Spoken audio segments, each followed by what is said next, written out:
Caitlin Clark is way more important to the WNBA than Tiger Woods was to men's golf, even though he was huge. And to then see this negativity, like why and what should have been done? I looked seriously at the leadership of the WNBA. And how could you not be prepared for this moment? You've seen it happening in the Big Ten. You've seen it in Iowa. You see these TV ratings. And then what? Chad, it's practically every day that we're talking Caitlin Clark, right? Yeah, in some way. In some way. A lot of different levels to the story, no but we're doubt. always talking about There's always a tie-in. Yep. There seems like it. There's a tie-in today with Christine Brennan, who is the award-winning USA Today columnist and the author of On Her Game, Caitlin Clark and the Revolution in Women's Sports. And Christine Brennan joins us now here on the program. Christine, thank you for the time, and we look forward to the chat today. Oh, hey, same here, guys. Jonathan, Chad, great to be with you. Thanks so much for having me. So this has been a phenomenon for years now. When did you know you were going to write this? About a year ago, in fact, less than a year ago. It kind of happened out of the blue. I had covered her a little bit because the Olympic swimming trials, which I covered gearing up for the Paris Olympics, were in Indianapolis. So my editor said, hey, go over to a couple Fever games, write a column or two. Obviously, the hits for Caitlin Clark and the clicks and the views, huge. So any sports editor would say that. So I met Caitlin Clark, got a chance to say hi to her. We chatted for a few minutes, just off the record, just a nice hello kind of thing. Obviously found her to be exactly what you'd hope. So appreciative, so kind, thankful, reads things, is aware of the world, wonderful. As I say in the book, 22 going on 40 or 50. What a incredibly talented, confident, strong, and mature person she is. But at that point, I'm just writing a few columns for USA Today, talking about her on some TV shows. As I had done over the previous few months, I've covered a lot of women's basketball, but I wasn't at those women's Final Fours. I was gearing up for the Masters. I cover golf as well. And so, I was watching from home like everybody else. And I think, guys, that actually helped me understand as a journalist the fascination, because I've covered a lot over my career and been very fortunate to be at Wimbledon's and Super Bowls and Tiger Woods and you name it, I've covered it. And I'm so lucky to have done that. And I found myself fascinated, who is this? And I'm getting text messages from guys who would never have watched a second of women's basketball. Good guys, they want their daughters to play sports. I mean, good people, but just And they're texting, are you there? I'm watching. Are you seeing this performance? And that told me something that I actually was very helpful to be at home watching it versus being on press row, talking to a bunch of other journalists, that okay, there's something going on in the country here. And it's everyone's fascinated and people are standing in line for hours in the cold around the Big Ten, this barnstorming tour. And it's all about a basketball player who happens to be a woman. We'd never seen anything like that before. And so, one thing led to another, a few columns, a few interviews. And all of a sudden, Scribner, my publisher, said, want to write a book? I said, okay, sure, let's do it. And no book proposal. Let me just boom. And less than a year later, now there's a book. It's about to come out, and I'm very proud of it. Christine, I know that you've written this, and there's a lot of examples of individual female athletes and individual sports that have become phenomenons quickly and have stayed in the American consciousness. But Caitlin Clark is the female team sport athlete of my lifetime and maybe anyone's lifetime in America. And I'm having a hard time coming up with a close second right now. When you look at her profile and her popularity, what do you make of that? And what it's done for female team sports, specifically interest in the WNBA? Well, that's it. I mean, that's totally it. Our biggest female athletes over the years, the ones that men and women, wherever you are on the political spectrum, that you care about, right? It's been the swimmers at the Olympics. Katie Ledecky, of course, is huge still and still swimming. It's the gymnast from Mary Lou Retton. I covered her in '84 in LA, been around a while, all the way to Simone Biles and so many other great gymnasts. It has been the track stars, Jackie Joyner-Kersee, people like that moving forward, individual athletes, right? And that was kind of the place for women's sports to shine. Of course, tennis, Billie Jean King, Chris Evert, Martina Navratilova, on and on it goes, all the way to, of course, Venus and Serena Williams. I mean, obviously just incredible sisters and amazing performances. So that was it. And it was almost like women's sports. That's where you'll find the stars, right? And the exception would be the 99 Women's World Cup soccer team. Everyone remembers that if you're around then. The Rose Bowl, 90,000 people there, not for a college football game, but for women's soccer. I mean, that I covered that because, again, it was that same kind of moment, except it was a team. And that's Caitlin Clark is the individual version of that. So that's probably the closest, going back to your question, of a team sport. Mia Hamm, Brandi Chastain, Brianna Scurry, Julie Foudy, that team probably is it. And they're the only, here's your trivia question for your next cocktail party or, fun time with the guys or the gals, whoever's listening out there.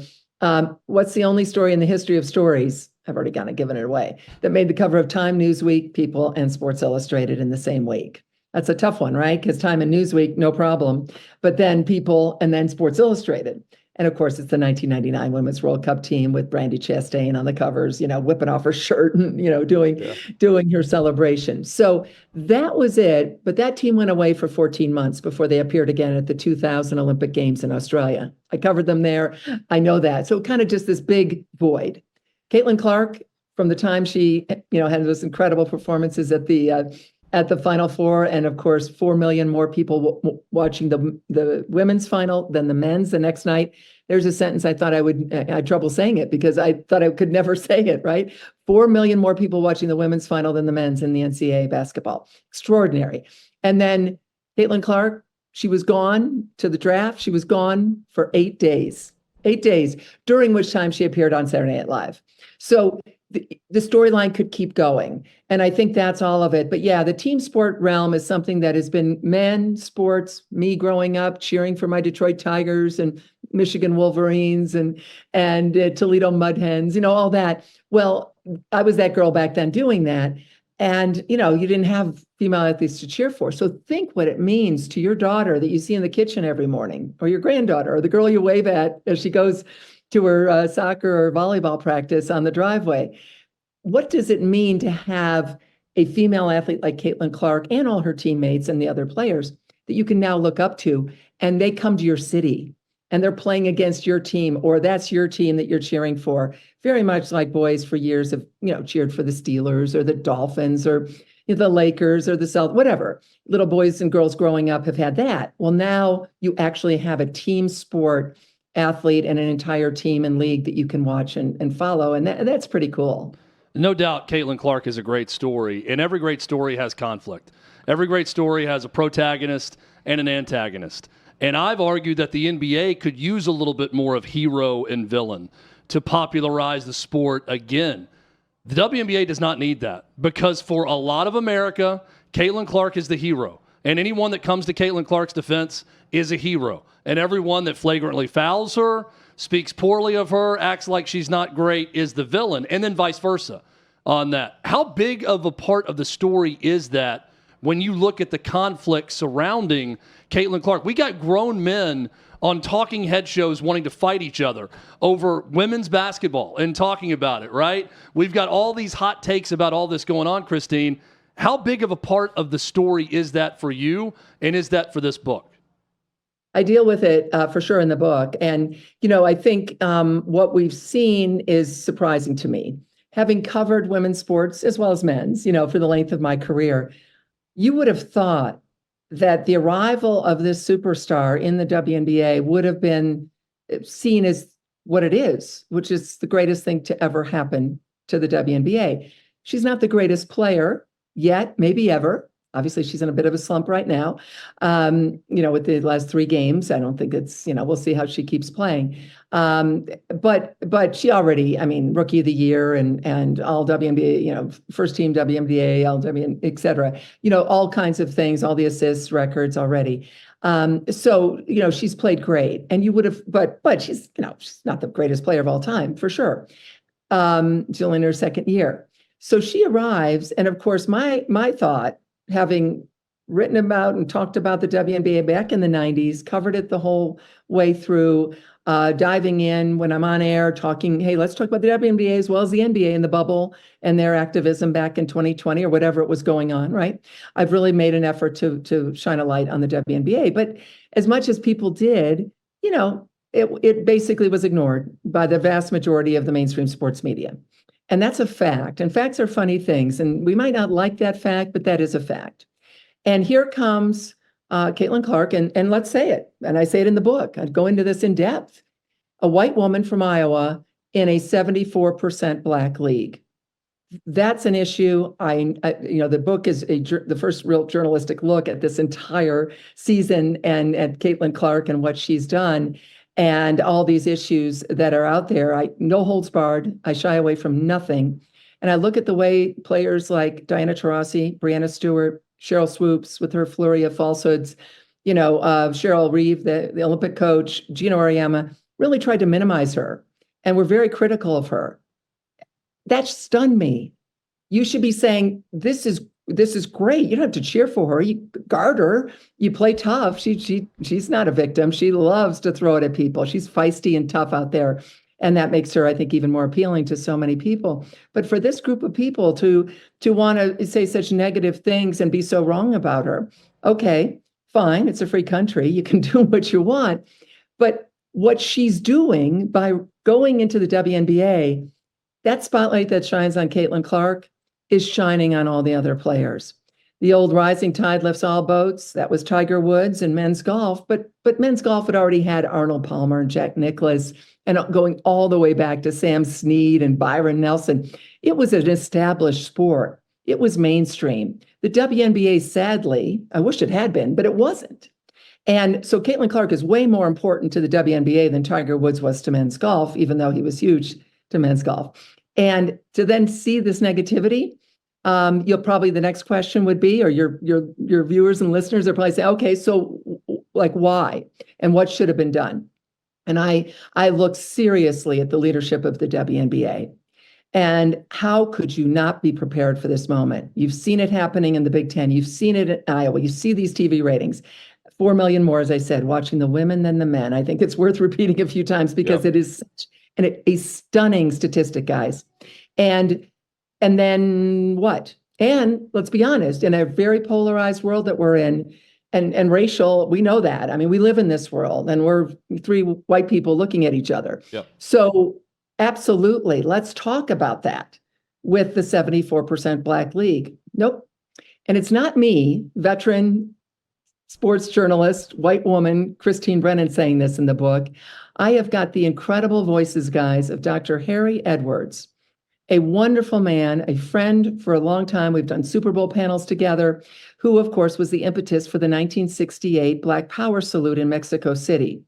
And whatever you think about that, step back and think of the value of Harry Edwards. Again, love him and hate him. I love him. He's a great, great American. But his voice saying Caitlin Clark's a great player and the WNBA messed up, but he says it much more eloquently in the book. He says it failed to prepare the players for this moment. And then Brianna Scurry, the goalkeeper on the 99 women's soccer team I mentioned, a Black woman, wonderful person, a friend, same thing. Don't mess this up, players. Take it and run with it. So it's not me saying that in the book and on her game. It's terrific. And I obviously have a lot of thoughts in the book as well, but I really felt it was important to quote people who have lived it and who have understand that world in a way I never could. And I think those voices are valuable. And I think people will be reading them and saying, why didn't the WNBA do more to help ease this transition, understanding, the fractured nature of our society and the racial nature of our society. Christine Brennan has the new book, On Her Game, Caitlin Clark and the Revolution in Women's Sports. It's available, you can pre-order right now at all the major book retailers, including online. Available July 8th, so a little under 2 weeks from right now. You can grab the book. Christine, you have the inside access that we don't have to Caitlin Clark and Angel Reese. What is it like behind the scenes? Have you seen them interact behind the scenes compared to on national television? Because we've only had that glimpse. Yeah, I really haven't seen them interact behind the scenes. I've asked questions of both of them and, of course, watched them talk about it, being at all the games and after the Olympics. And so, for example, they talk about, hey, I don't hate her. They're certainly, and you're showing, of course, the rings, and that's Angel Reese following Caitlin Clark around after LSU has soundly defeated Yep. last couple seconds of the game of Iowa in that 2023 women's final game.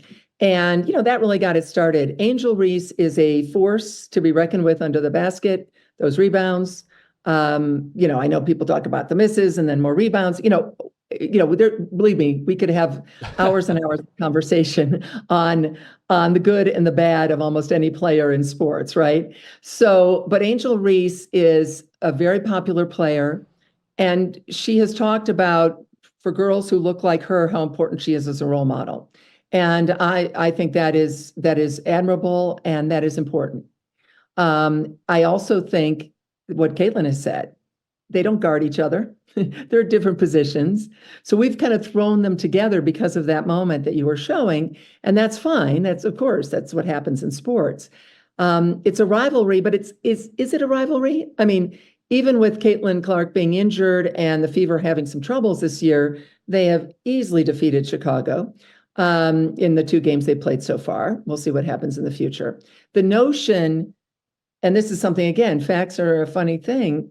The notion that Angel is selling out like Caitlin, and I ask, I talk about this in the book, where people are asked about Caitlin Clark, and then they say, well, Caitlin and Angel. Well, they're different players. And as we know, a point guard bringing the ball down the court, is that singular athlete who is going to have all eyes on her. And we've got Angel, who's down under with throwing elbows under the basket, and that's incredible. I was that person. I'm 6 feet tall. I was down under the basket. I'm all for it. But it's a different role. And Caitlin Clark gets the attention. Then she's chucking it from the parking lot and it's going in, the logo threes. And that's what brings Grandma and Grandpa running to the TV the way that they came running, and they would plan their Sunday afternoons around Tiger Woods' tee time in the final round of the Masters. And so they're different. And Caitlin has talked about that they're just different players. But the respect is there. Caitlin wanted to get that assist to Angel in the All-Star game, and that was like the highlight of that All-Star game. The announcers going crazy with 1 assist. Angel, I think, Angel definitely respects Caitlin Clark, and Caitlin Clark respects Angel Reese. Now, it is a problem for Angel, and I deal with it in the book, when she stands up very quickly and applauds and seems very happy when Kennedy Carter does that cheap shot to Caitlin Clark in June of 2024. That's not a good look for Caitlin Clark. And again, I have voices like Tamika Catchings and others saying that. I have Billie Jean King talking about that moment of that cheap shot, the hip check by Kennedy Carter. But Angel Reese's reaction is not a good reaction. If Caitlin Clark did that, I would call that out as well. If a cheap shot like that and Caitlin Clark is rising to her feet quickly and joyously clapping and hugging her teammate for that. So that's not a good look, and that's not a good look for anyone. So I think there's a lot there, but I think it's understandable that Caitlin Clark would be the draw. We know the United Center game a few weeks ago, where all of those hundreds and hundreds of dollars worth of tickets, all of a sudden the bottom fell out of the market when Caitlin Clark was injured. Well, that's Chicago. That's the United Center. And I'm not being critical of Angel Reese at all. I couldn't sell out the United Center. You guys, as popular as you are, you couldn't sell out the United Center. There's a lot of us who couldn't. Well, Caitlin Clark did, and then they're trying to unload the tickets. Well, just to take this and be honest and truthful, and facts are facts, if Angel Reese is the same draw as Caitlin Clark, which I think there's still people out there who say that, if they're not, I apologize. Well, then why were people unloading tickets for $9 or down to $3 in Angel's, home city?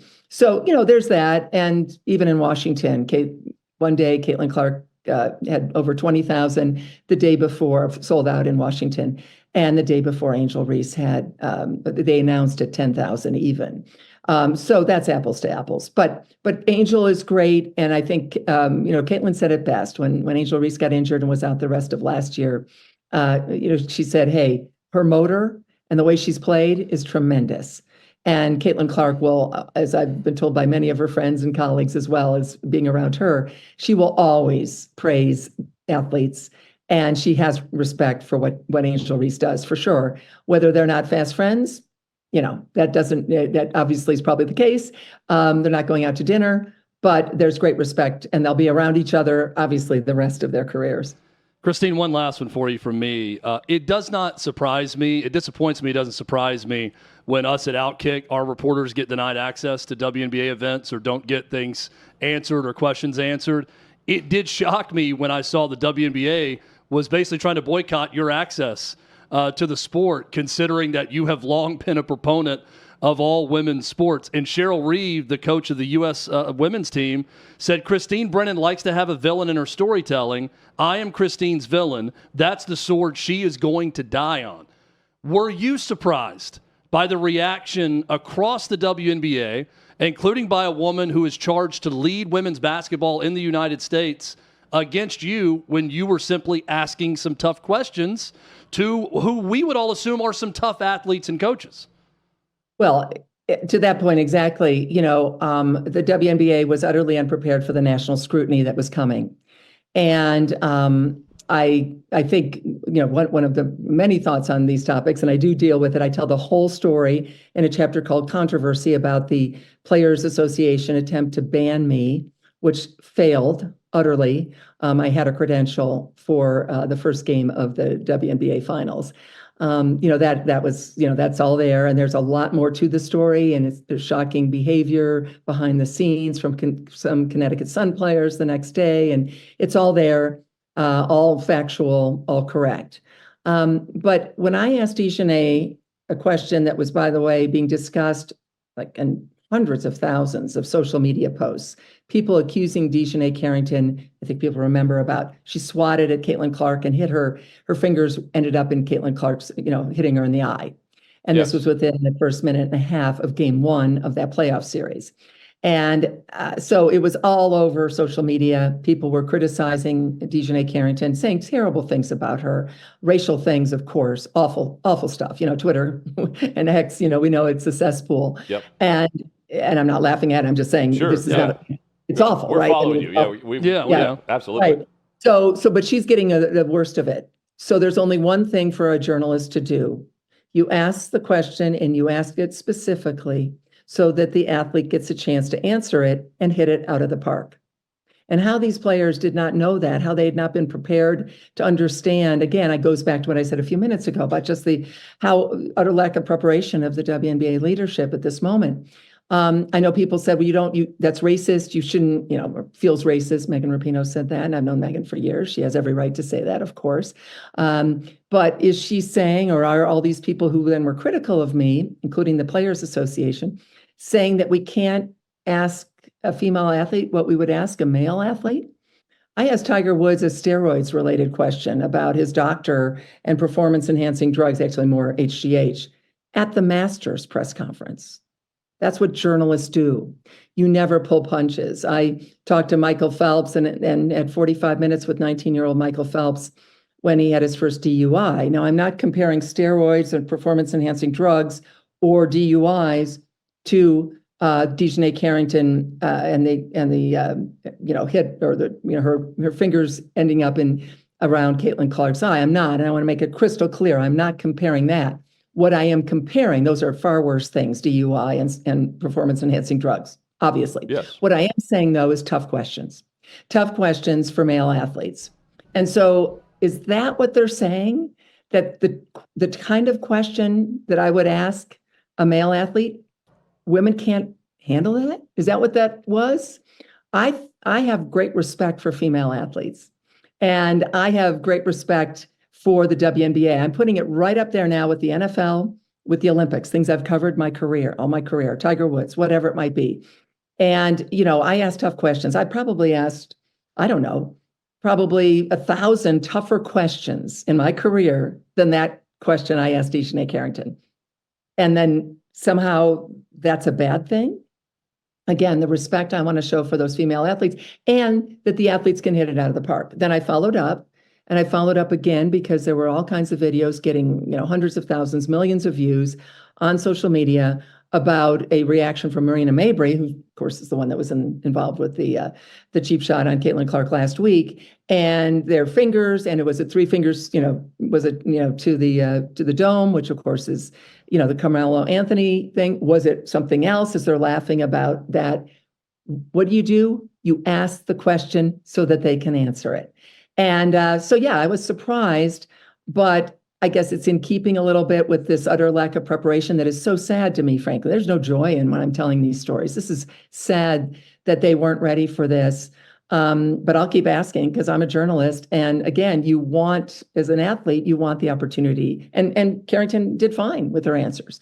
So that's it. And, Sheryl Reeve I guess, has been deleting tweets now. She said what I've said is fiction. Well, she hasn't even seen the book yet, and it's definitely nonfiction.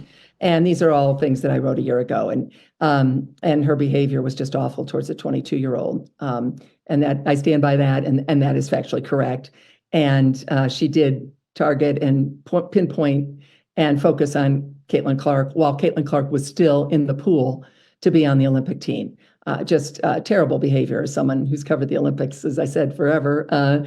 Seems like you just cannot do that while you're going to be selecting, even though it was a committee, but she would be a part of that decision, or at least be using those players at the Olympic Games. So all of that is above board and is out there, and everyone can see that. I have no idea why Sheryl Reeve said the things she said. I like her, and she can call me anytime, and I would have loved, I tried 3 or 4 times to talk to her for the book, and she never wanted to talk to me. But then she says, so I made the effort, of course, and I would always make that effort, as everyone knows. And, as far as, any kind of journalists, I'm sure people are saying, why am I talking to you guys, right? Because I think maybe over the years you might have had, taken I might have taken a couple of hits from you guys as well. I will talk to anyone, anytime. I am happy to talk about any subject. I'm a big believer in openness and keeping the lines of communication open. And absolutely, I think we should be, the WNBA needs to understand that scrutiny is going to come from all different places, including people you might not love. I'm in that category now. You guys are maybe in that category as well. I'm all for openness, the First Amendment, honesty, truth, and asking questions. I'll take any question anytime. And that's why I'm on with you guys.